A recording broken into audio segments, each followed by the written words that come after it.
All right, long ball number one here, January, Friday, 17th, the day before Pochettino's first January camp exhibition game, Saturday at 3 versus Venezuela. What are you looking to get out of this game, Mr. Davis?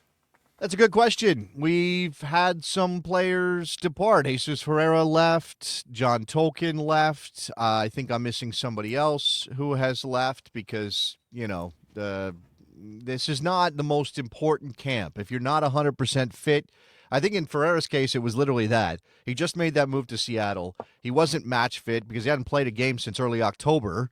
So they just sent him home, sent him back to Seattle to get ready for the new MLS season. In Tolkien's case, it is about the transfer, although I saw that in U.S. Soccer's press release, they said he was leaving for personal reasons. And I guess, making a big move to Germany is a personal reason for leaving national team camp. Jalen Neal was the other player who left. That's also injury related. He's got a knock. That's disappointing. I'm not saying I was super high on Jalen Neal because he really wasn't a factor down the stretch for the Galaxy. Lost his job as they went and won the MLS Cup title. But he's a young defender, and we have a lot of center backs, young center backs coming right now through the Not at pipeline? all. Nope. We do not. We do not have a lot of those. So I'm looking at this. Again, I think Diego Luna is everybody's number one attacking player they're most interested in. They want to see him get on the field. They want to see what he can do. Couple of opportunities to do it in this window, but first against Venezuela. I think he could have a good day. I think Max Arfston is interesting as a player that I don't think a lot of people think about, but was more critical to the Columbus Crew success over the past couple seasons than maybe people realize. So Max Arfston is a name I'm keeping an eye on. And, I think that's it. Patrick Schulte, I'd like to see him start and goal. Or Matt Freese, just to give him a shot. I'm not sure Matt Freese is on a path to national team stardom, but he did have an excellent year in MLS last season. Definitely need to see what's going on in the goalkeeper pool because that's a position that don't have a whole lot of confidence in. This is probably the most wide open that competition has really ever been. I mean, there's been a 1A and a 1B at times in the past, but do we have any? I mean, Turner's the 1A by default at this point, right? Is he solidly is he penciled in still, Turner? No, well, okay. He's penciled in. He's not in ink on the team sheet. I think that's a fair way to describe it because he's not playing enough that you feel confident that every time he steps out there, he's going to be sharp, especially with the ball, especially trying to play with the ball, which has been an issue for national team goalkeepers for a bit now. I mean, and you look at the rest of this particular pool, right? And you've got Drake Callender, nice goalkeeper, not at that level.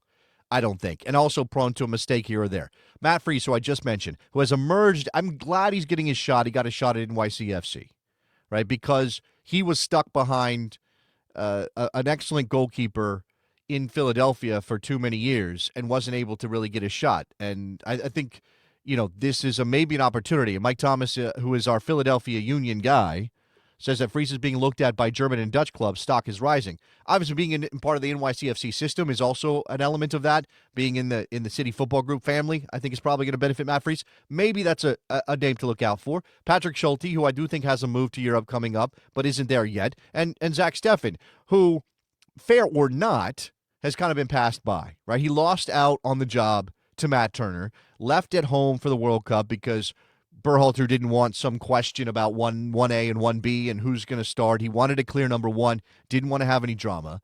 Is Zach Steffen going to be at the World Cup in 26? It's possible, but I don't think he's going to be a starter. So there is something happening here, but it's hard to know who's leading the race at the moment. Got to ask you a tough question about this game. Saturday at 3 versus Venezuela. Saturdays, big day for the family, lots of stuff going on. There's a lot of things battling for your entertainment and just your time and attention. Does this exhibition game break into your Saturday afternoon lineup, Jason? Yes. I'm too much of a fan. I'm too much of a fan not to check in on it. Okay. Now, I will say this. And I made this choice, and I can, I'm not gonna pretend I'm not in an advantaged position.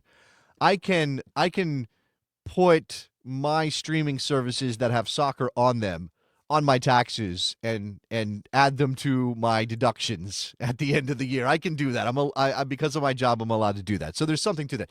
At the same time, my wife was very much like, we need to cut the streaming platforms that we have. We have too many streaming things. We got Oh to cut boy. back. That's not how she sounds, by the way. She's Puerto Rican. It's a Ooh. very sexy Hey, accent. somebody clip that and email that to Jason's wife. She said we need to cut back. We're spending, and I said, okay, well, I don't watch a lot of things on Max. And then I cut Max, and then I was like, wait a second, national team games are on Max.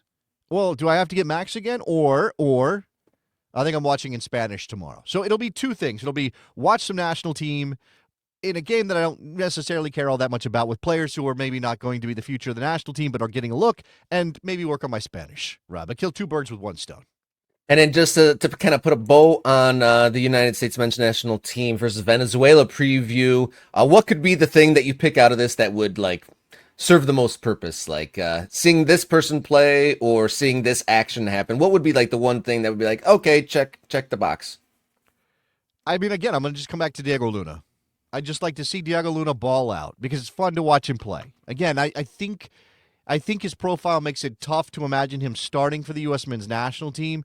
But every time he does something good in Major League Soccer, or here in this case in a national team camp, even if it's a January camp, even if it's January cupcake camp or whatever we're calling it now, it builds a little bit more of an argument that he should be in the national team picture at the full A level. All right. Like I said a couple times already, Saturday at 3, a USA back in action versus Venezuela in an